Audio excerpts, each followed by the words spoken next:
Hello, price Lord. ஆண்டவராகிய இயேசு கிறிஸ்துவின் நாமத்திலே உங்களுக்கு வாழ்த்துக்களையும் ஸ்தோத்திரங்களையும் தெரிவித்துக் கொள்கிறேன். இந்த நாளிலும் கூட ஒரு வார்த்தையை குறித்து உங்களோடு கூட பேசணும்னு ஆசைப்படுகிறேன். அப்போஸ்தலனாகிய பவுல் ரோமருக்கு எழுதின நிருபம் 12ஆம் அதிகாரம் அதனுடைய 2வது வார்த்தை இப்படியாய் சொல்லப்பட்டிருக்கிறது. நீங்கள் இந்த பிரபஞ்சத்திற்கு ஒத்த வேஷம் தெரியாமல் தேவனுடைய நன்மையும் பிரியமும் பரிபூரண சித்தமும் இன்னதென்று பகுத்தறியத்தக்கதாக உங்கள் மனம் புதிதாக இருக்கிறதுனாலே மறுரூபமாகுங்கள்.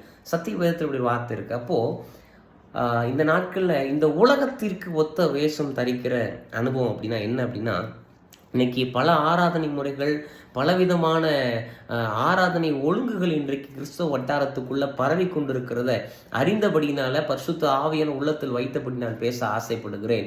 என்றைக்கு உலகத்திற்கு ஒத்த வேஷம் தரிக்கிற அனுபவம் சபைகளுக்குள்ள நமக்குள்ள என்றைக்கு வந்ததோ அன்றைக்கே நாம் புரிந்து கொள்ள வேண்டும், நமக்கும் கிறிஸ்துவுக்கும் இருக்கிற இடைவெளி கொஞ்சம் அதிகமாகி போய்கிட்டு இருக்கு.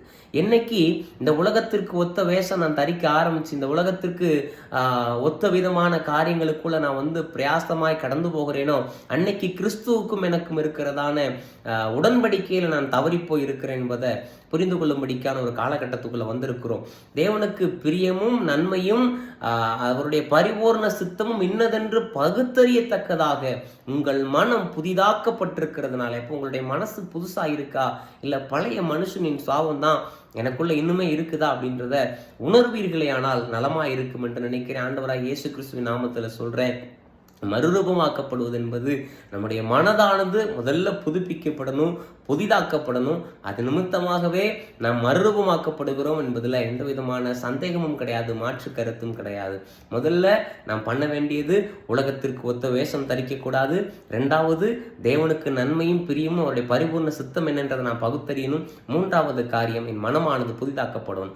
இது 3 இருந்துச்சுன்னா கர்த்தர் நம்மை ஆசீர்வதிக்க வல்லவராக இருக்கிறார். கர்த்தர் உங்களை ஆசீர்வதிப்பாராக. ஆமென், ஆமென்.